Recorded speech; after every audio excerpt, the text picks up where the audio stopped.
It's time once again for Dialogue Conspiracy with political research specialist Mae Brussell, who for 5 years has shared with us her extensive research into political assassinations and abuses of power in this country. Her program relates the news of the week to emerging evidence about the conspiracy which allegedly maintains by force its control over the legislative, executive, and judicial processes in America. And now, Mae Brussell. Good afternoon. This is Mae Brussell in Carmel, California, November 22nd, 1976, and this is the anniversary of the assassination of John Kennedy. It's 13 years since John Kennedy was killed. I spoke about the new committee in Washington, D.C. last week, and I did want to get onto a subject which is important in showing how current investigations only tell in their reports a fraction of the truth, and how important it is to get the original documents and manuscripts. Because the way I studied the Warren report was to read the report first, then take the 26 volumes of witness testimony and exhibits and evidence, and found out that the resemblance to the Warren report of the actual exhibits and documents was so different, it was so wide and gross that you came to a different conclusion after you read the Warren report. Now, the Rockefeller Committee in Washington, D.C. did a little investigation into the testing of LSD, and they briefly mentioned the fact that Dr. Frank Olson had committed suicide. He was surreptitiously given LSD in a drink, and then he began to lose his mind, and they called his wife in Maryland and said that he had to go to New York to a psychiatrist. And he went to a doctor who actually wasn't a psychiatrist, and in that interim, they brought him back to Washington. He was to be committed to a mental hospital, and then they decided to take him back to New York, and he went out the 10th floor of a window, and that was the end of Dr. Olson. And this news account got a lot of coverage, and there was a lawsuit and a settlement with the Olson family. But the story of LSD, the use of LSD, is so massive and so important, or the use of chemicals by the government, that I wanted to read to you today a list of institutions that were financed to continue these researches, the kind of funding that went behind it, and the massive amount of brain altering that took place, because this has not come up front yet. A researcher, a very fine person in the New York area, got this information from the Department of the Army. It's called The Use of Volunteers in Chemical Agent Research, and it was declassified March 1976, and it isn't available except by going to the Pentagon, and it's signed by William N. Johnson, Major, Investigations Division from the Department of Army. And what was sent to me was Chapter 9 on Intelligence Corps Experimentation with Hallucinogenic Drugs. And the code name for the drug, the LSD, was to be EA1729. And this report is about the experimentation solely of hallucinogenic drugs. And then it gets into the place in Tulane University where they tested the hallucinogenic drugs with electrodes in people's brains, and that came from the private foundation. The electrodes came from the Commonwealth Foundation that was responsible for the electrodes, and the Army provided the LSD. I'm going to be quoting also Chapter 10, Contracts with Civilian Institutions. That's where it came out in the news recently that they used Vacaville Prison for CIA testing of chemical drugs. And I'm going to read from pages 152 to 166 of the same report, The Use of Volunteers in Chemical Agents and Research. And then I'm going to read from the same report, attachment C, page 212, the summary of the contract costs of mind experimentation. This is from 1950 to 1975. And I'm going slowly here because I'm going to run down just a lot of names, a lot of dates, a lot of figures. I don't expect you to remember them. The important thing is this, that the CIA made the settlement with Dr. Olson and with one other family. There's a lawsuit now for a death that was caused by their experimentation. But in these pages of the documents I have here, they tested many, many more people than they are describing. And I'm going into just the funds. The experimentation began early in 1950. This is an outline from the Army report themselves. This is the kind of thing that Mark Lane calls irresponsible that I've talked about, but this is signed by a colonel, a major, and a lieutenant on the use of volunteers in chemical agent research. In the early 50s, they began a program, the U.S. Army Intelligence, in conjunction with the U.S. Chemical Corps, experimentation with hallucinogenic drugs. The interest at the beginning was the threat of potential enemies using this drug, how to counteract them. And they were also interested in improving our interrogation methods. But after they satisfied themselves, they went much further. By May 1956, the chemical warfare laboratories stationed at Edgewood Arsenal started to use what they called human volunteers. This is in 1956. Now I turn to this document on how they got their volunteers, and it said that the Chemical Warfare Laboratory at Edgewood received authority to use human volunteers in 1956 in conjunction with Fort Holabird and the Chemical Warfare Laboratory. Now this is the way they got the volunteers. They take certain people and they give them physical examinations in the morning and noon. They had a 3-day testing program. And this is what they said. They will give a physical examination in the morning and afternoon, and after the 3-day stay, they would take their volunteers. Now, in the course of this gathering in the evening, the early evening of the first day after the arrival, the group would meet in a room provided by the Army Chemical Corps staff. And in the course of this gathering, alcoholic beverages will be served to the group. But prior arrangement will have been made to pair each person who's going to have his beverage with another member of the Chemical Corps staff. So every volunteer guest at this gathering would have somebody paired next to him that would be a trained interrogator. And the interrogator will have had an opportunity to study the dossier of this subject to be observed. In other words, they asked for volunteers for chemical studies, or people were invited for a 3-day session, such as Dr. Frank Olson had out in the country, a little woodsy thing with the CIA. And paired up to every person who was there was somebody who knew their complete life, had a dossier on the subject that he was assigned to. Then they simulated a social situation. This is on page 136 of the Army paper. I have to say this so you won't believe I'm making it up. They simulated a social situation comparable to what would be a diplomatic cocktail party, where an attempt would be made to derive classified information from an unwitting material influence subject. All beverages that were to be served at this simulated cocktail party, alcoholic or otherwise, were served to the volunteers, and they will include sufficient EA-1729, which is LSD, for at least an effective dosage of everyone concerned. And during the course of the gathering, the individual observer will try to associate with their designated subject and get information from them. Where necessary, the observer may administer an additional dosage during the contact with his subject. And then they were given at the social evening of the first evening 1 or additional, that doesn't say whether it was 1, 2, or 3 doses of LSD. Then, if they pass certain tests, the volunteers would be told they were selected on the basis of security clearances or military intelligence. So the point, they were tested under LSD for memory impairment or retention ability of the subject, or reaction to memory test, or their motor reaction, the impairment of simple motor reaction on LSD. And they were kept in isolation and given what would be hostile interrogation situations or unusual stress.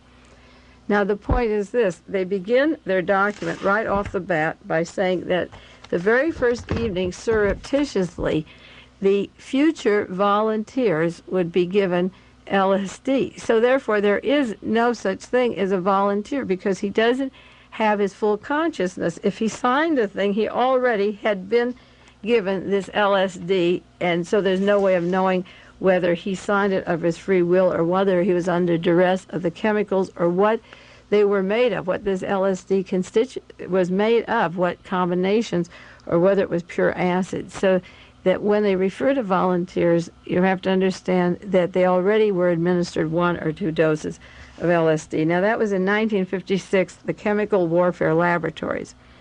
In late 56 up to November 1957, the LSD studies were combined between Army intelligence at Fort Holabird and chemical warfare labs at the Edgewood Center Arsenal.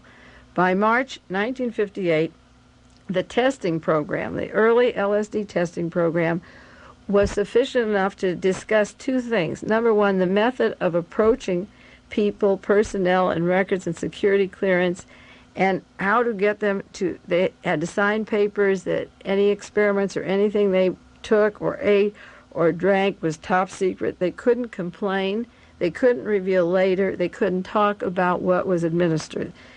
They were volunteers on the basis that no matter what happened to them, physical breakdowns, they had to sign a paper that they couldn't complain about their physical condition. And the general explanation of their tests, the exact properties of the chemicals, was not told to them. They signed what were supposed to be voluntary papers with no indication, according to the Army, of what could happen, what chemicals would be injected to them. They were never told.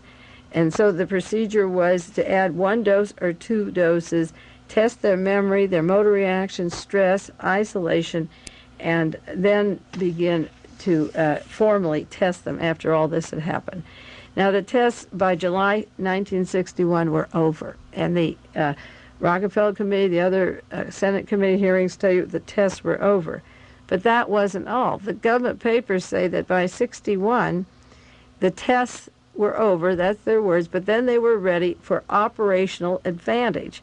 So when you hear that the government tested LSD or chemicals from 1956 to 1961, they tested them in those years, but they used them up through 1975 because the report is dated up through 75. So they've been operational. And you're splitting hairs. You almost have to be a lawyer or study commission reports or documents long enough to understand how the language changes. So, and these were the most secret CIA experiments that ever were conducted. They were used later on Operation Chaos. They were used on the New Left. And from the very beginning, this group was isolated from every other group in the CIA, and there was no way to check up what was happening to these people. In February of 27, 1962, there was one LSD program set up in Hawaii called Operation Derby Hat. Now that's interesting because when I studied various violences in California that I felt were related to the intelligence community, such as Lawrence Kwong, who shot at KGO, shot Ben Munson and killed him, and then walked down the street and killed himself. He had been in Hawaii in the company of a woman. Edmund Kemper, I believe, had been in Hawaii, and Herbert Mullen. There was a pattern of many agents, maybe from all over the country, but at least in California, who were accompanied by a woman and taken to Hawaii and then came back and started hearing things and had violence on killing sprees. So this program was at an Army base in Hawaii, and I have the name of one Army base hospital that one of those people I mentioned stayed at. And they did what they called field testing. But as I say, the operations could begin, and the testing was over. By April 10th, 1963, there was no indication that the LSD was used by Army intelligence. They were not applying it, but then it could be handed over to the FBI or CIA. So the surreptitious administration that was going on continuously was done in violation, admittedly by the later by the Senate committee, in violation of the deputy defense in the Army. There were no records found on the majority of these volunteers.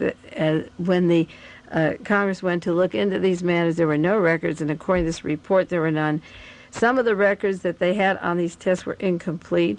Most of the records were totally inadequate. Operation Derby Hat in Hawaii was in violation of the Defense Department and the Army Department. And admittedly, by the Army in this report, they had total disregard for the moral and ethical standards of conduct governing the use of humans in research. Now, where did they test these and how many did they test? I'll give you the figures of where they sent their chemicals and the budget. But the projects in the Army report, the summary of the tests, are that it was administered, the LSD, before consent, surreptitiously, There was a deliberate effort to deny any information of the hazards.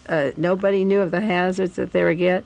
They failed to inform the people who were volunteers of the drugs that they were getting by the U.S. Chemical Corps and the military intelligence. They were never given full explanation of the drug properties. And many people who so-called volunteered were afraid to be in disfavor if they didn't participate. And one man had said that he was a highly dedicated intelligence corps person who believed they were making a contribution to national defense by participating. In 1959, there was a memo in this government report that said it is recommended that the actual application of the LSD be utilized in real situations now. In other words, the Army Intelligence and the Army Chemical Corps had done all the tests they needed, and they were ready to apply it in real situations. This is dated January 21st, 1959. We can field test, we can start overseas on foreign nationals and administer our tests. Now, the project for testing it was to go to the G2 Army Intelligence for what they called field demonstrations. And they set up teams in Europe, and they had no medical doctor to help with these tests. In fact, one of the things that they did was they caused permanent schizophrenia in some people and then called in a doctor for the purpose of discrediting that person, or they'd threaten them. It comes out in these documents. They threaten, do you want to be permanently insane, and use a combination of chemicals to cause permanent insanity. Another operation besides Operation Derby Hat was April 28, 1961, called Operation Third Chance, testing non-volunteers in Europe, giving surreptitiously into their beverage. They were not aware of what they were getting, and they were taken to interrogation rooms by doctors and psychologists and experimented upon using what this report says unconventional techniques, the advanced unconventional techniques. And they suggested that tests go underway for future experimentation for the purpose of operational advantage. That was in 1961. Now, the civilian institutions were used all around the country. I'll give you the names of them and where they were. And there were educational institutions, civilian hospitals, private hospitals, the University of Maryland that did the psychological study of chemical warfare agents, and prisons. Vacaville Prison in California was one of them. The University of Maryland had the psychological studies and the effect of chemical warfare agents.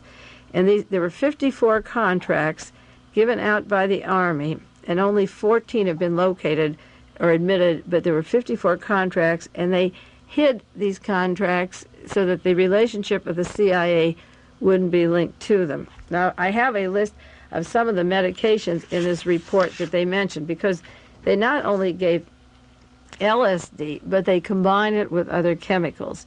One of the first places they used was New York State Psychiatric Institute. They were granted the first known contract for research into psychochemical drugs. The purpose was to determine the psychological effect of psychological chemical agents on human subjects, and these subjects were given derivatives of LSD and mescaline, which tells you that they were not given pure LSD. The one case that lawsuit pending, a person was injected with very painful mescaline and died a horrible death.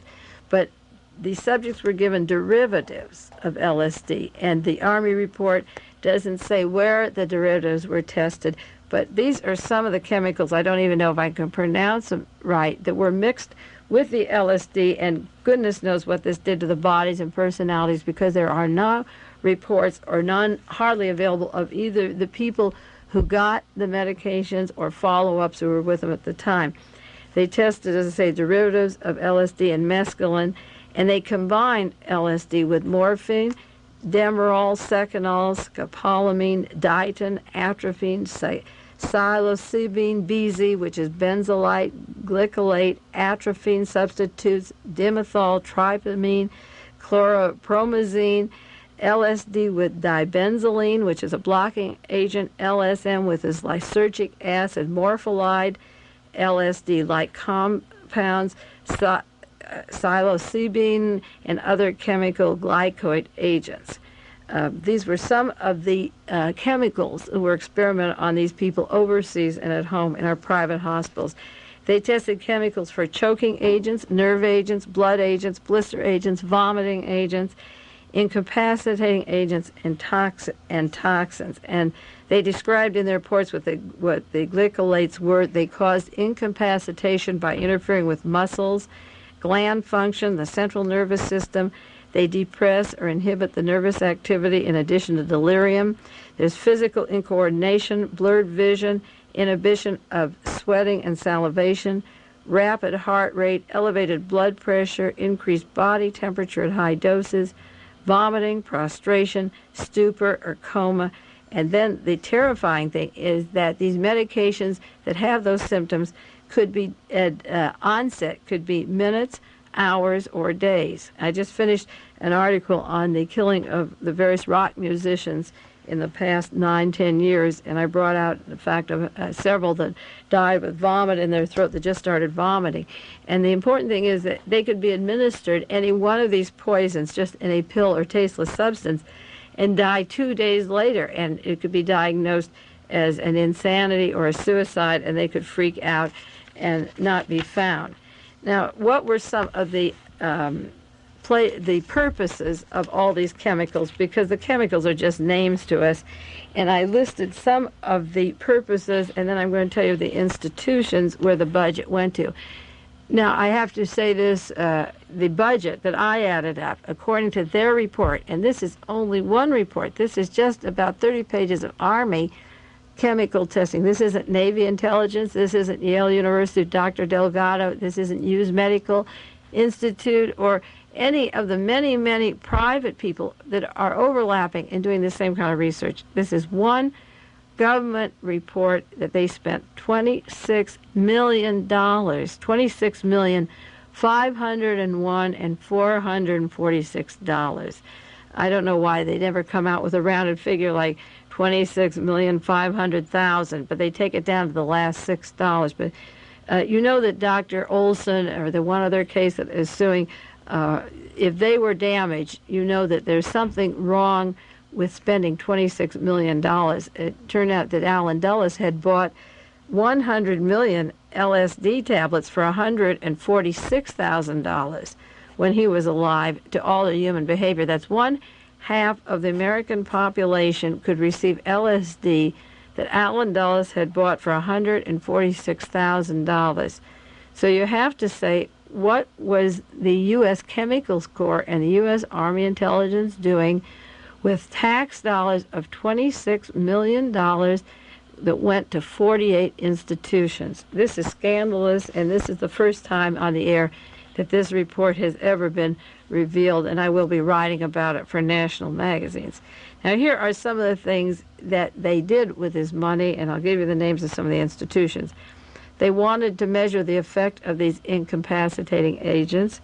They wanted to study the drug effects and complex behavioral repertories, the physiological effect of atropine and atropine substitutes, the effect of drugs with chemical warfare agents, clinical, pathological, and pathophysiological studies in anti-cholinesterase poisoning, search for new incapacitating agents, as if this isn't enough, a pilot performance test for benzoin, giving airplane pilots benzoin before they took off to see how they did under the effect of this drug, determine psychological effects of psycholodegol, the chemical agents on human subjects. They studied the endocrinologic effects of altered consciousness, psychiatric and therapeutic studies of compounds, studies of compound tests, psychiatric, psychological, and therapeutic studies of various compounds, the clinical study during the administration of mescaline,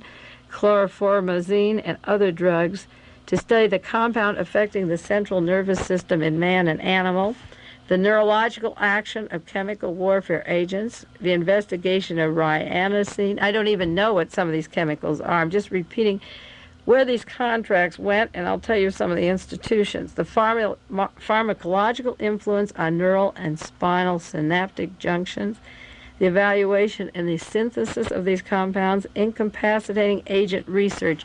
These are the titles of projects of where 26 million went out to 48 institutions to evaluate and synthesize compound chemicals on humans, to study the threshold doses of chemicals in humans, the drug effect and complex behavior of persons with chemical compounds, subtle toxic effects produced by drugs in humans, to study the behavior during the administration of LSD, number 25, plus mescaline, plus electric shock, the psychological study effect of chemical warfare agents, research of chemicals into man, the evaluation of drugs in man, neurological action of agents. Now, the original reports said that the government had 1,074 volunteers. It's very hard to believe that given 30 or 40 project titles just from Army intelligence and U.S. Chemical Corps spending $26 million in 48 institutions, that every institution had just 3 people being tested, I hardly believe it. And now I want to read you some of the figures of where the money went for these contracts, because it's outrageous. And while these figures, as I say, don't mean much to you, if you have a computer mind, you can add 26 million. If you send a self-addressed stamped envelope, I'll send you a list of the institutions and some of the money if you want it. The American Institute for Research got 152, there's 137 more dollars added on. I'll give you the closest figure, 152,000. The American Institute for Research isn't even listed by address where people can check it, can get their records. It's only a name. This is the CIA working with the Army Intelligence Corps and the Army Chemical Corps. So I don't even know where the American Institute for Research is or who came out of it. They got 152,000. Armor gave 100,000. The IIT research for $277,000. Cornell University got $19,000.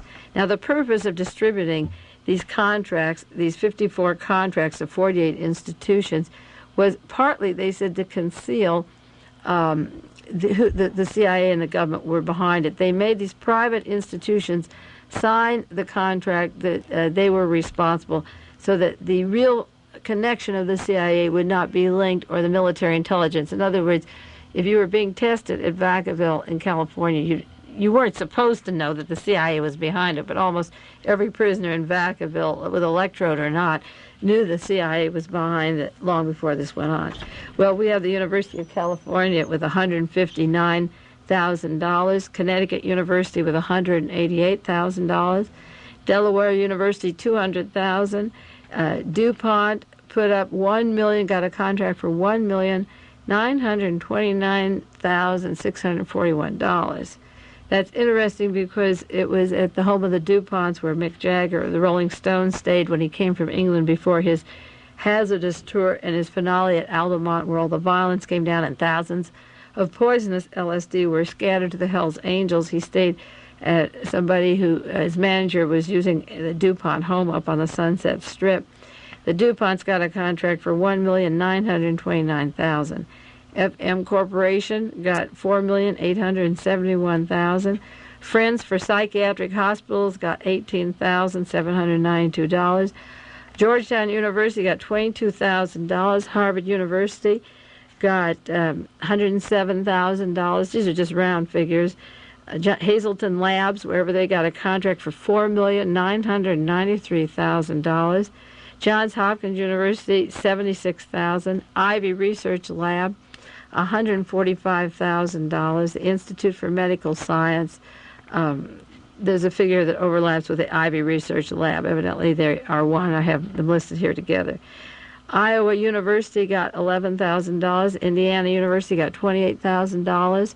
What I'm listing here are the fundings of government contracts connected with the CIA, Army Intelligence, Army a Chemical Corps that was trusting these various drugs into people with no medical records, no follow-up, sometimes faulty syringes, just experimenting these drugs, administering them, and freaking these people out with the minimum of records. And before I continue with some of these figures, when it came out that the government was involved in mine alteration and that Dr. Frank Olson had committed suicide by leaping out of a window, Richard Helms, who was behind all of this, the CIA operations for behavior modification, had all records destroyed the day before he left the Central Intelligence Agency and then left to become the ambassador of Iran.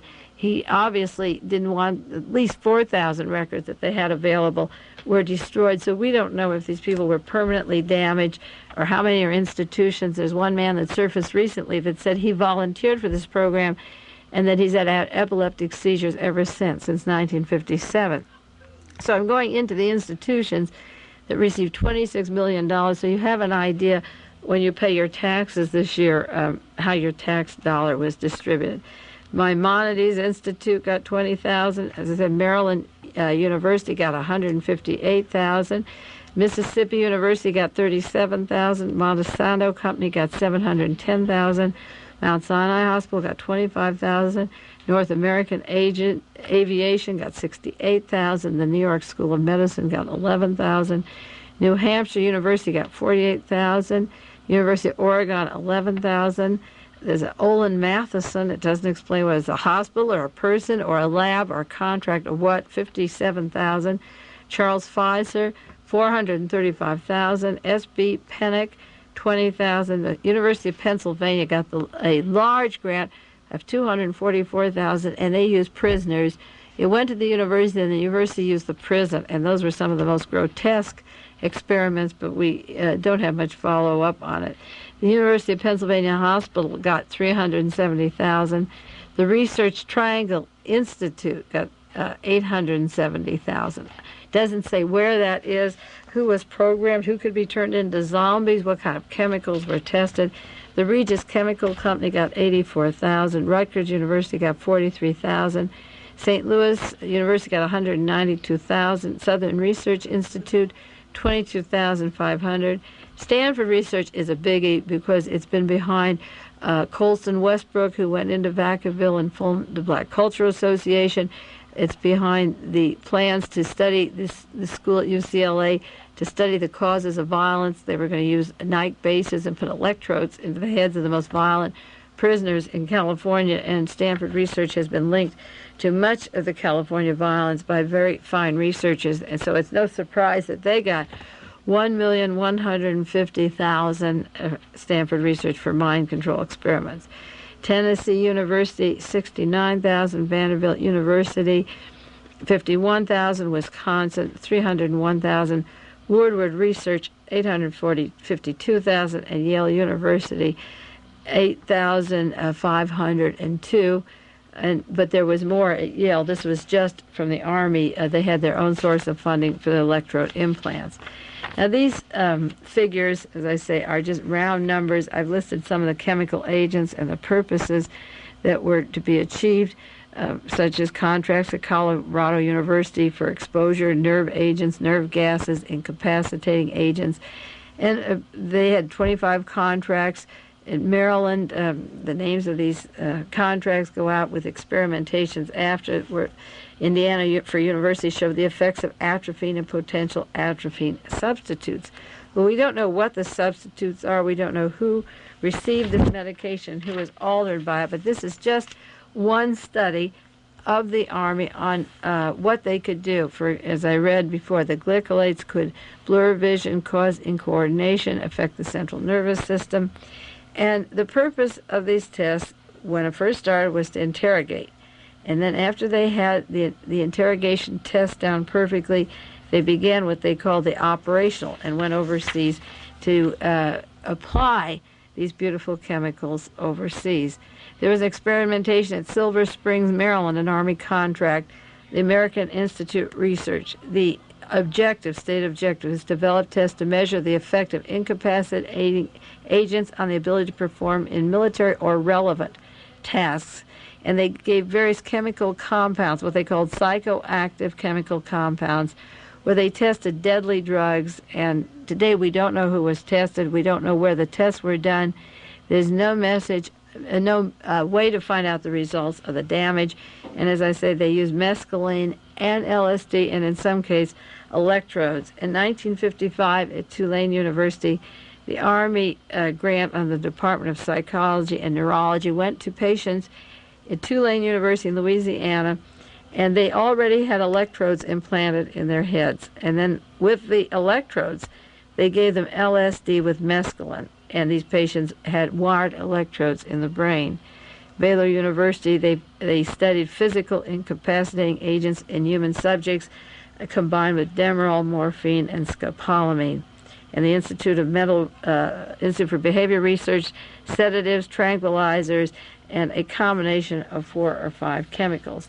Now, this is just one study from the Army of how much money, $26 million, went out to 54 institutions. And you wonder how many people are affected today, how many people don't respond appropriately to what's happening to the world, how many people are silenced and walking around like zombies. You know, there's so much coming out in the news sometimes. I can't figure out why people aren't responding appropriately. Why aren't they up in arms complaining about the news and what's happening and the falsification of evidence or what's going on in Washington, D.C.? But the answer is that maybe a great report of people that were really very compromised early in the game that would have been politically active were neutralized. How do we know how many people, say, in prison that were the brightest or the smartest weren't neutralized? How do we know that the people that were selected in the CIA weren't neutralized? I've talked about Jimmy Carter's class of 47 at Annapolis, and there's, 54 ghosts. There's no trace of them. And the old people, the classmates can't find them. There's no records of them. Well, that's most unusual. The government certainly knows when a person starts Annapolis, a congressman sends in the name and gets the background on the person. You know who the family is, and families usually know where their sons have gone or who they've married, and why do they refer to them as ghosts? And the important thing is that while these people have disappeared, the only explanation, or a possible explanation, is that, like Dr. Olson, they have been altered in some way that even maybe they don't know who they are, or the chemicals killed them, or they had seizures, or they wandered off. You see, one of the ways of spreading this chemical was called Operation Chaos, and this was written up in the Rockefeller Report, and I've studied it very carefully, and I've studied the Senate hearings on Operation Chaos, and this was the most highly secret, inside the White House, operation that has ever taken place. It was the White House and the CIA together, and all knowledge was restricted to a need to know, and the Operation Chaos took place from 56 on in the United States and escalated during the anti-war movement.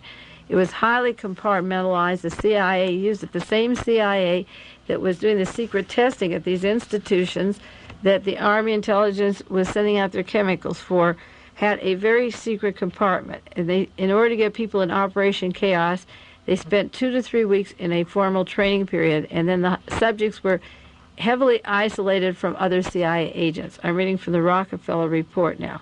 They were trained with extreme caution so that nobody else knew who they were, the ones that were going out into America into Operation Chaos, and the number of agents that were to be used for operational use at the exact time that the drugs were ordered to proceed for operational use was kept to an absolute minimum. And all communications between these CIA agents relating to the training of chaos was kept secret. And only the very highest echelons of the CIA knew. All communications never went outside their own offices, which was unusual for the CIA. They were isolated physically from every other operation, even the general counterintelligence staff. Operation Chaos, which is our American version of neutralizing an entire young generation, was kept separate from the ordinary counterintelligence staff.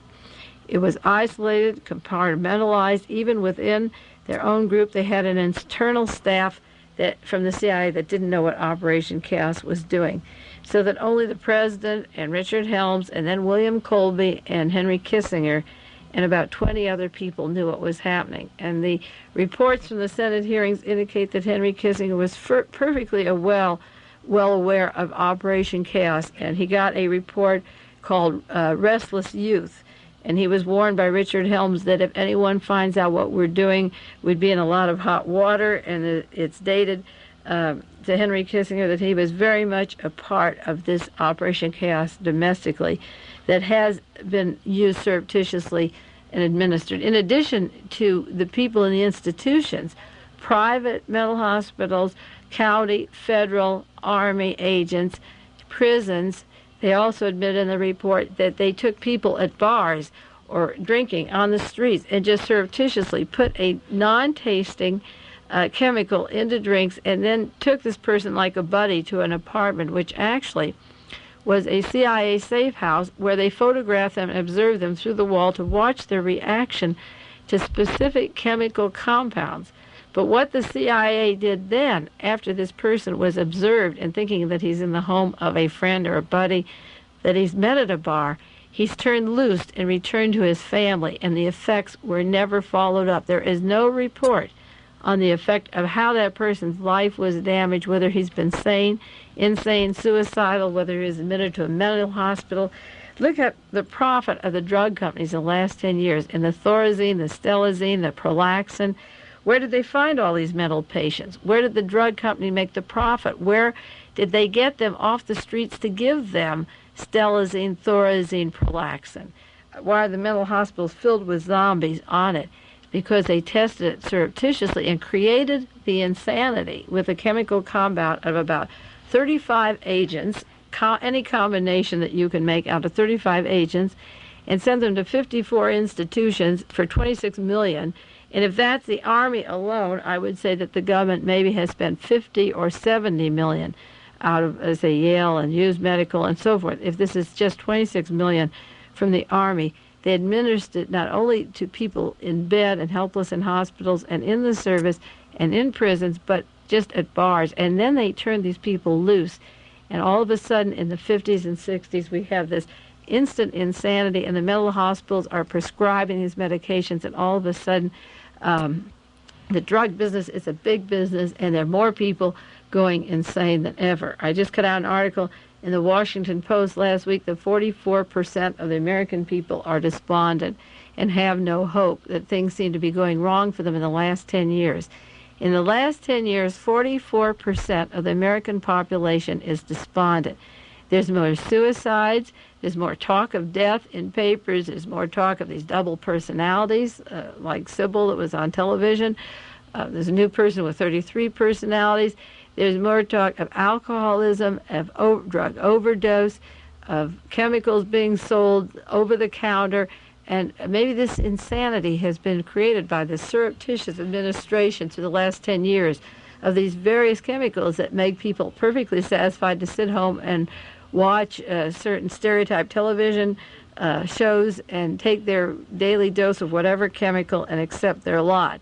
Maybe the apathy on the campus, maybe the disinterest in people in the politics and what's happening about them is that they've already been neutralized. Operation Chaos involved the chief of staff. There was immediate assistance inside this counterintelligence group. Only on need to know, the chief of counterintelligence, although he knew, the chief of counterintelligence of the CIA, although he knew what was going on, had very little to do with Operation Chaos. And Richard Helms, 3 months, he was into this thing, and sent a memo to the chief of operations to refrain to disclosing his part in the activities in the counterintelligence group. They wanted to make sure that nobody knew who was involved in this. And there was absolutely no control over Operation Chaos in the CIA, the domestic operations. It was totally in the hands of Richard Helms, who admittedly, in the Senate reports, said that in 1947 he began the process of altering human behavior. And then William Colby came home from the Phoenix program, that deadly program in Southeast Asia, to become the head of the CIA. Richard Helms took no direction from anybody for this chemical program from 1947 on. This is in the Rockefeller report. He was totally in control. And by November 72, the Inspector General of the CIA felt that this had gone too far, the sensitivity was too great, the matter couldn't be reviewed, and the Office of Management Budget found out that the funds were concealed, that there was no annual review of this project, no normal review of the money, that everything was compartmentalized. So that Operation Chaos worked very well after the CIA ordered that the testing be over and the operations began. That's time is running out on Dialogue Conspiracy. That's the story of CIA mind control and maybe apathy in the United States. I'll see you next week on Dialogue Conspiracy. This is Mae Brussell in Carmel, California. This has been Dialogue Conspiracy with political research specialist Mae Brussell, who for many years has been researching the facts behind political assassinations and conspiracies in this country. Dialogue Conspiracy originates with KLRB FM in Carmel, California. And it's 6 o'clock, and this is KLRB Carmel.